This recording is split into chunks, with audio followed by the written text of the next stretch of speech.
মাদকের সাথে অনেক জটিলতা আছে, এখানে অনেক সন্ত্রাসীরা, প্রশাসনের লোকজন জড়িত। তো আমরা এটা চিহ্নিত করেছি আমার এলাকায়। জুয়ার কিছু ঘর ছিল, এগুলি বন্ধ করেছি আমরা।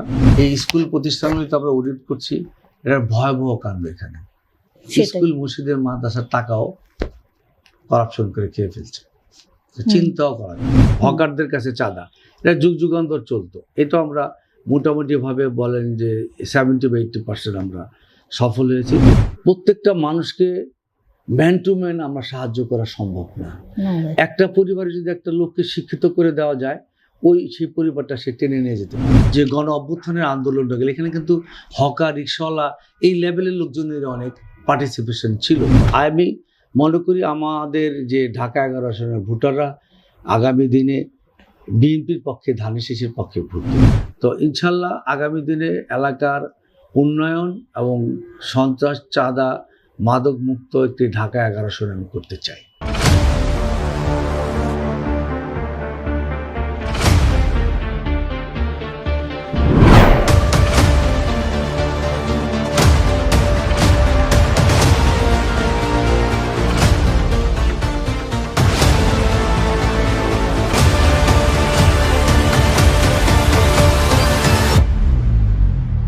ঘনবসতিপূর্ণ এলাকা রামপুরা, বাড্ডা, এবং নাগরিক সুবিধা বলতে যেগুলি আমরা বোঝাই, বিদ্যুৎ, পানি, গ্যাস, এইগুলি খুব অপ্রতুল এবং রাস্তাঘাটও খুব সরু সরু এবং ভাঙাচোরা তো আছেই গুলশানের ঠিক পরপরই। বাট এটার নাগরিক সুবিধা তারা ঠিকভাবে পায় না। এত বছর, গত 16 বছরে তেমন কোনো উন্নয়ন হয়নি। সো আপনার কি পরিকল্পনা, এই সমস্যাগুলির সমাধানে আপনি কি করবেন? অ্যাকচুয়ালি আমাদের এই বাড্ডা, ভাটারা, খিলক্ষেত পর্যন্ত এই অঞ্চলটা অ্যাকচুয়ালি 1962 সনে একটি প্রস্তাবিত একরের মধ্যে ছিল। সেই কারণে দীর্ঘ সময় এটা হয় নাই। তারপর 91-এ বেগম খালেদা জিয়া যখন এই এলাকা থেকে ইলেকশন করে, তখন উনি কমিটমেন্ট করেছিল যে আমি এটা অবমুক্ত করে দেব।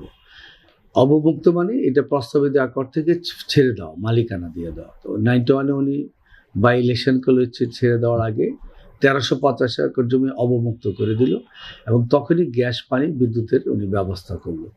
তারপর আমরা 94 থেকে যখন কমিশনার হলাম, আমি নিজে উদ্যোগে দেখবেন অনেকগুলি রাস্তা বড় করেছি। 2 ফিট, 4 ফিট, 6 ফিট এমন ছিল, 16 থেকে 20 ফিট এরকম। তখনই আমরা সিটি কর্পোরেশন থেকে সোয়ারেজ সহ, ড্রেনেজ সহ, ওয়াসা এবং সিটি কর্পোরেশনের মধ্যে আমরা করেছিলাম। কিন্তু পরবর্তী পর্যায়ে এবার যে বাড্ডা গুলশান লিঙ্ক রোড, এটা কিন্তু সেই 2002 আমরা ইমপ্লিমেন্ট করি, বেগম খালেদা জিয়া থেকে উদ্বোধন করি। তারপরে মূলত বড় ধরনের কোনো রাস্তাও তারা করে নেয়, রিপেয়ারিংও কাজ করে নেয়। 16-17 বছরের ড্রেনেজ সিস্টেমগুলিও অনেকটা কলাপস করে গেছে। তো আমি আশা করি যে উন্নয়নের এই সংস্থা, এবং ইতিমধ্যে আমি এসেও এখানে কিছু রাস্তা সম্প্রসারণের আমি উদ্যোগ নিয়েছি।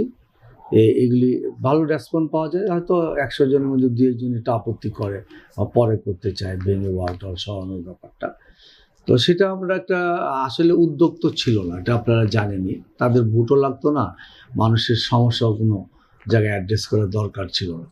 তো আমরা জনহিতকর কাজের মধ্যে উন্নয়নের যে কাজগুলি একটা করার জন্য যে উদ্যোগ, এটা তো অতটা নিতে পারছি না। বাট আমার এলাকায় মাদক, চাঁদা, সন্ত্রাস, বিশেষ করে যার ময়লা পরিষ্কারের ডোর টু ডোর যে পরিষ্কারটা হয়, এটা আগে 100 টাকা ছিল, 50 টাকা ছিল, দেখা গেল 5 তারিখের পরে এগুলি অনেকেই বাড়তি টাকা নেওয়া শুরু করেছে। এগুলি আমরা সকলকে ডেকে এগুলি একটা সমঝোতা করেছি যে আর বাড়তি নিচ্ছে না, এবং আমরা একটা বাইকিং করে দিয়েছি এলাকায়, এবং এটা মনিটরিং করছি।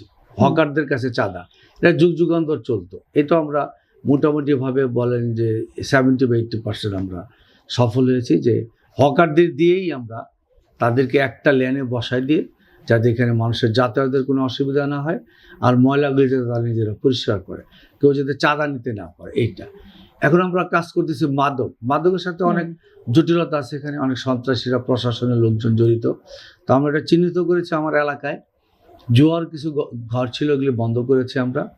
তো ইনশাল্লাহ আগামী দিনে এলাকার উন্নয়ন এবং সন্ত্রাস, চাঁদা, মাদক মুক্ত একটি ঢাকা 11 আসন আমি করতে চাই। এই প্রত্যাশা নিয়ে আমি কাজ করছি। আপনি মাদকের কথা বলছিলেন, আমি এটাই আসতাম, যেহেতু বলে ফেলেছেন। কিন্তু যেটা হচ্ছে ইয়াং জেনারেশন, এই যে ধরেন আমাদের জুলাই আগস্টের যে আন্দোলন হলো, ইয়াং জেনারেশন, জেনজি, এরা কিন্তু একদিকে এদের অনেকেই মাদকে আসক্ত হয়ে পড়ছে, তারপর মোবাইল আসক্তি একটা বড় ধরনের সমস্যা।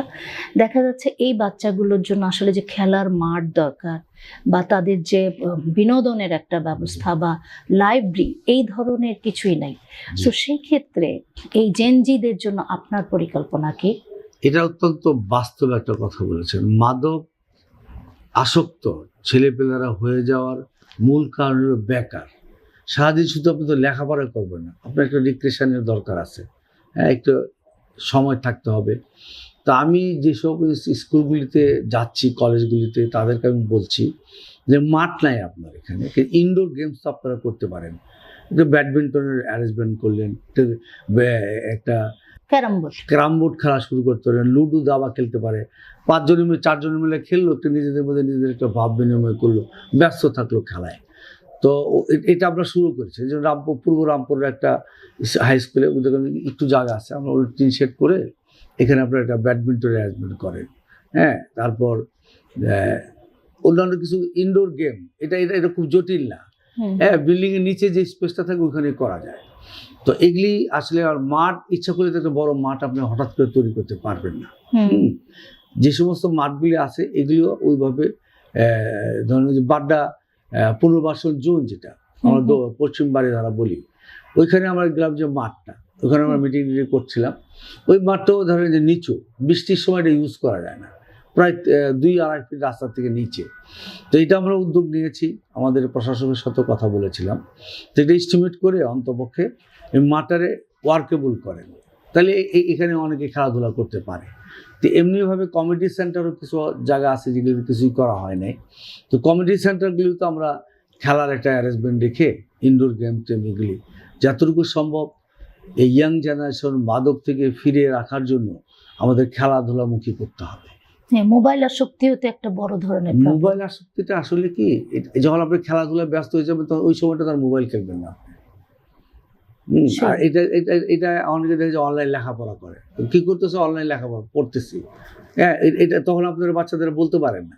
তো ওইটা আসলে এটা অ্যাডিকশন সবারই, বড় ছোট সবারই হয়ে গেছে, আর প্রয়োজনও হয়, এটা আমি দেখলাম, হ্যাঁ, এটা প্রয়োজনীয় তো আছে, কিন্তু এটা থেকে সরানোর একটা হলো যে সমাজে মাদকটা যাতে অ্যাভেলেবেল না হয়, পাশাপাশি তাদেরকে ওই সময়টা ব্যয় করার জন্য খেলাধুলায়, স্বাস্থ্য সচেতন করা, এক্সারসাইজ করার জন্য, এটা ছোট একটা রুমের মধ্যেই তো হতে পারে, জিম করলো, ট্রেডমিল করলো, এগুলি আমার করার একটা পরিকল্পনা আছে, এটা পরিকল্পিতভাবে আমরা করব। আপনি আপনার ইশতেহারের সবচেয়ে কোন খাতটাকে গুরুত্ব দিচ্ছেন? যেটা বললাম যে ইয়াং জেনারেশনটা, যারা আমাদের আগামী দিনের ভবিষ্যৎ, এবং যাদের অংশগ্রহণের মাধ্যমে আমরা এরকম একটা ভয়ঙ্কর সন্ত্রাসীকে একটা গণ অভ্যুত্থানের মধ্যে বিদায় করতে পেরেছি, এই জেনারেশনটা, এটা আপনার ঘরেও আছে, আমার ঘরেও আছে, সমাজের মধ্যে আছে, এই জেনারেশনকে আগামী দিনে টিকিয়ে রাখার জন্য একটা পরিকল্পিতভাবে তাদেরকে কাজে লাগানো, হ্যাঁ, এটা আমি একটা তাদের পার্ট টাইম একটা ব্যবস্থা করা, খেলাধুলার পাশাপাশি অন্যান্য আর তারা কিছু লেখাপড়ার কাজেও ব্যস্ত থাকতে পারে, টিউশনি করতে পারে, তার কিছু আয় হলো, এইভাবে অনলাইন সে কিছু লেখাপড়া করাইতে পারে। এগুলি আমি চিন্তা ভাবনা করতেছি এই জেনারেশনটা রক্ষার জন্য যত ধরনের পরিকল্পনা করা যায়। তার পাশাপাশি আমি আরেকটা জিনিস ভাবি, সেটা হলো যে আইন করে সমাজের সব কিছুর পরিবর্তন করা যায় না, আইনের ফাঁকেও মানুষ অন্যায় করতে পারে, কিন্তু ধর্মীয় একটা অনুশাসন যদি তার মধ্যে ঢুকানো যায়, যেটা ইতিমধ্যে আমি শুরু করেছি কিছু স্কুলে, 2 ঘন্টা একজন মাওলানা সাহেব এসে ধর্মীয়ভাবে তোমার বন্ধু বান্ধব, তোমার পরিবারে, তোমার বাপ মার সাথে, সমাজে তোমার পোশাক আশাক কী হতে পারে, কি আচরণ করলে তুমি সমাজে ভালো থাকবা, আল্লাহর কাছে ভালো থাকবা, সৃষ্টিকর্তার কাছে তোমার গ্রহণযোগ্যতা বাড়বে। এবং গোপনেও যদি তুমি একটা অন্যায় করো, তুমি আইনের চোখ ফাঁকি দিলেও সৃষ্টিকর্তার চোখটা ফাঁকি দিতে পারবে না, ওটার জন্য তোমার একদিন বিচারের সম্মুখীন হতে হবে। এই শিক্ষাটারও আমি গুরুত্ব দিই, হ্যাঁ। ওটার পাশাপাশি আমরা এই শিক্ষাটা, ধর্মীয় শিক্ষা, যার যার ধর্মেরটাই, ওইটা যে শুধু মুসলমানদের বেলায় হবে তা না, বৌদ্ধ, খ্রিস্টান, হ্যাঁ, হিন্দু সম্প্রদায়, তাদের লোকজনও তাদের ধর্মীয় যে ভয়টা, এটা আমি মনে করি যে এটার একটা প্রয়োজনীয়তা আছে। পাশাপাশি আমি মাদক, সন্ত্রাস, চাঁদাবাজ বা মুক্ত একটা সমাজ গঠনের জন্য আমি ইতিমধ্যে আমার দলের লোকজনদের নিয়ে ইউনিট পর্যায়ে আমি একটা মনিটরিং করছি। রাস্তার সম্প্রসারণের জন্য আপনার যে জায়গাটা যাচ্ছে, এই জায়গাটা আপনার লস না। আপনি 2 ফিট ছাড়লে তার অপোজিট থেকে আরো 2 ফিট, আপনি 4 ফিটের বেনিফিট পাচ্ছেন। আপনি এটা আপনার বিল্ডিংটা হাইরাস করতে পারবেন, উঁচুতে গিয়ে আপনি এটা পোষায় নিতে পারবেন। এই জিনিসগুলি আমরা আগেও করেছি, মাঝখানে হয় নাই, এখন আমরা এটাতে আমরা রেসপন্স পাচ্ছি। যে একটা ফায়ার সার্ভিসের জন্য আপনার বাড়িটা করলেন, একটা আল্লাহ না করে একটা ফায়ারের প্রবলেম হলো, আপনি কিভাবে এখানে করবেন? আপনি নিজে তো বাঁচবেন না। তো এই জিনিসগুলি আমরা সমাজে বুঝে এটা আমার এই এলাকার মধ্যে দরকার। ন্যারো রাস্তাগুলিকে আরেকটু বড় করে, হ্যাঁ, প্রশস্ত করে, এবং এটার জন্য মানুষের সে যে ইনস্ট্যান্ট বেনিফিটেড হবে এটাও তাদের বুঝাইতে হবে। এটা আমরা কমিটি করে করছি, সর্বদলীয়ভাবে চেষ্টা করছি। আমি বিএনপির 31 দফা তো ঘোষণা করেছে, এর মধ্যে স্বাস্থ্য এবং শিক্ষা অত্যন্ত গুরুত্ব দিয়েছে। তো সেই ক্ষেত্রে এই 2 খাতে আপনার কি পরিকল্পনা, আপনার এলাকাকে? স্বাস্থ্য এবং শিক্ষা, শিক্ষার ব্যাপারটা আমরা ইতিমধ্যে কাজ করছি। কিভাবে কাজ করছি আমি বলি আপনারে। যে যেরকম বাড্ডা হাই স্কুলটা, এটা আমি অ্যাকচুয়ালি ফাউন্ডার ছিলাম। আমি বললাম যে তোমাদের যে প্রাইমারি সেকশনটা আছে, প্রাইমারি সেকশনটা কিন্ডারগার্টেনে মানুষ কেন যায়? অনেক টাকা দিয়ে পড়াইতে চায়। তুমি প্রাইমারি সেকশনটাই তুমি কিন্ডারগার্টেনের মতো করে বাচ্চাদের আসার জন্য আকর্ষণীয় কিছু ড্রয়িং করতে পারো, তাদেরকে একটু গান বাজানো, নাচ ইত্যাদির মধ্যে লেখাপড়া, যারা ইতিমধ্যে শুরু করেছিলাম। অ্যাকচুয়ালি শিক্ষার সাথে সম্পৃক্ত যদি আপনার সন্তানদের করতে না পারেন, প্রত্যেকটা মানুষকে ম্যান টু ম্যান আমরা সাহায্য করা সম্ভব না।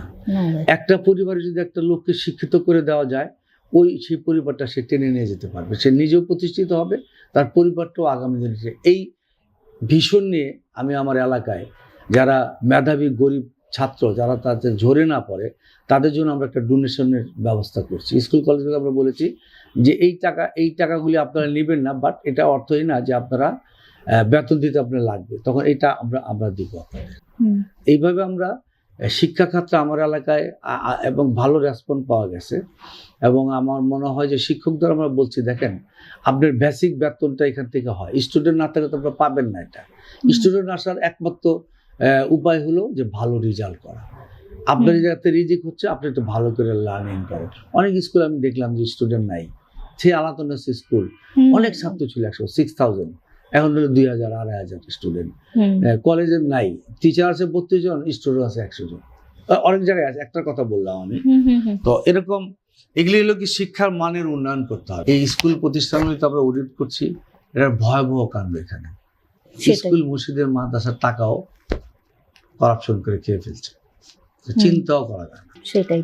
আর স্বাস্থ্য খাত নিয়ে, স্বাস্থ্য খাতের অ্যাকচুয়ালি এখানে আপনি জানেন যে আমার অলরেডি আমি গত মাস থেকে ফ্রি ট্রিটমেন্টের আমরা ঢাকা 11 আসনে চালু করেছি। সেখানে আমরা মেডিসিন সহ গরিব মানুষ যারা আসে চিকিৎসা করেছি। এখানে গরিব বলবো না, এখন গরিব ছাড়াও অনেক লোক আসছে। কেন আসছে? একটা আপনি আসছেন কেন? আপনি তো অ্যাবিলিটি আছে যাওয়ার। শুধু ভাই গেলে তো ডাক্তার সাহেব 1000 টাকা দিতে হয়, এখানে তো সেটা লাগতেছে না। তো আমরা 2-3টা ক্লিনিকের সাথে কথা বলেছি। যখন একজন লোক জ্বর নিয়ে আসলো, তারা খালি একটা পেন কিলার নাপা দিয়ে দিলে হবে না, তাকে আপনার ফাইন্ড আউট করতে হবে ব্লাড টেস্ট করে যে সে ডেঙ্গু বা চিকুনগুনিয়া কিনা। তো ওইটা ওরা ক্লিনিকগুলি যেটা বললো যে ওরা 50% ফ্রি দিবে আর 50% আমাদের দিতে হবে। পেশেন্টদের আমরা ফ্রি দিচ্ছি, এটা ভালো রেসপন্স পাচ্ছি। তো আমি প্রথম আমার ইচ্ছা ছিল যে সপ্তাহে মতো 2 দিন বা 4 দিন করব। তো যেহেতু এটা রেসপন্স পাওয়া যাচ্ছে, এটা আমি কন্টিনিউ করতেছি উইকলি। হ্যাঁ, তো এটা স্বাস্থ্য সেবাটা এটাও একটা গুরুত্বপূর্ণ জিনিস। স্বাস্থ্য যদি আপনি যত উচ্চ শিক্ষিত হন না কেন, আপনার শরীরটা যদি না চলে, আপনি যে অসুস্থ থাকেন, আপনি কি ডেলিভারি দিবেন? কিছু করতে হবে। শিক্ষার চেয়ে গুরুত্বপূর্ণ স্বাস্থ্য সচেতন এবং স্বাস্থ্য ভালো রাখার জন্য আমাদের স্বল্প আয়ের দেশে আমাদের যারা আমরা রাজনীতি করি বা যারা স্বাবলম্বী সমাজে, তাদের এর মধ্যে আগায় আসা উচিত। এবং আমি ইনশাল্লাহ এটা শুধু নট ফর ইলেকশন, এটা আমি কন্টিনিউ করব আমার এলাকায়। আপনি বলছেন ডেঙ্গু এবং চিকুনগুনিয়া আপনার এলাকায় কিন্তু মানে ঘনবসতি বলেই এবং মানুষজনও সচেতন না বলেই এখানে কিন্তু ডেঙ্গুর প্রকোপ অনেক বেশি। যতটুকু আমার এখানে আমি একটা জিনিস চেষ্টা করতেছি কি, যে সোসাইটিগুলি গড়ে উঠছে না, এটা খুব ভালো। সোসাইটিগুলিতে আমি ওয়ার্ক করি, যে বাড্ডা কিছুদিন আমি আসার পর একটা মারা রয়েছে, আমি আসার পরে আমার বাসার কাছের মহল্লাতে আমি এসে তাদেরকে বললাম যে তোমার সিসিটিভি আওতা আনো সবটি টোটাল রোডগুলি, তারপর গেট লাগাও, নাইট গার্ড করো, হ্যাঁ, এবং মেন রাস্তাগুলিকে ময়লা পরিষ্কার করে রাখার জন্য একটা বিন দেওয়া পলিথিন দিয়ে, এটা মালয়েশিয়া আমরা সব জায়গায় দেখে এসেছি। তো এটা ভালো, সবাই সবাই লিখে রাখবে, আমাকে ব্যবহার করুন। কেউ একটু ময়লা ফেলে নিজেই তারা বিরক্ত করার দরকার নেই যে সে ময়লাটা ফেললো, তোমরা একজন দেখে বিনে ফেলো, লজ্জা পাবে এমনি। হ্যাঁ, তো ময়লা আমাদের যে স্বেচ্ছাসেবক দলের আছে তারা আপনারা হয়তো খেয়াল করছে, ঢাকা 11-তে আমরা এটা সর্বত্র মশক নিধন, ময়লা পরিষ্কার, হ্যাঁ, এবং যেসব জায়গায় এই যে জমে থাকে ডেঙ্গু মশা হতে পারে, এগুলি আমরা গত আরও 1 মাস আগের থেকে কিছু কিছু কাজ করতেছি। সর্বত্র তো করা যায় না, সিটি কর্পোরেশন আমরা সহযোগিতা করছে এসব ব্যাপারে, আমরাও করতেছি। আর ওই সোসাইটির মাধ্যমে আমরা ময়লা পরিষ্কারটা আরও যাতে ভালোভাবে হয়, হ্যাঁ, একটা জবাবদিহিতার মধ্যে আনা, যারা পরিষ্কার করে, এটা সোসাইটির মধ্যে সবচেয়ে সুন্দর হচ্ছে, এটা রেসপন্স পাওয়া যাচ্ছে। যে কারণে যেসব এলাকা সোসাইটি আওতাভুক্ত না, ওইখানে আমি সোসাইটি করে দিচ্ছি সর্বদলীয়ভাবে। এটা নট অনলি ফর বিএনপির লোক, সর্বদলীয় থাকলে এটা কার্যকারিতা থাকবে। গণভোট নিয়ে তো বিতর্ক চলছেই, জামাত তো বিরোধিতা করে যাচ্ছেই তারা বিভিন্নভাবে, এবং আরেকটা যেটা আমরা সাংবাদিকরা দেখছি সেটা হলো যে সাধারণ মানুষ যারা বা ধরেন কম শিক্ষিত যারা, তারা কিন্তু এই গণভোটের ব্যাপারটাই বোঝে না। এবং দেখা গেছে যে যে প্রশ্নগুলো 4টা বলেছেন প্রধান উপদেষ্টা, সেই প্রশ্নগুলো এত ক্লিয়ার না তাদের কাছে, বিষয়টাই তারা বুঝতেছে না। সো এই বিষয়গুলো, সার্বিক বিষয় আপনি কি মনে করছেন, গণভোটটা কি আসলেই সাকসেসফুল হবে?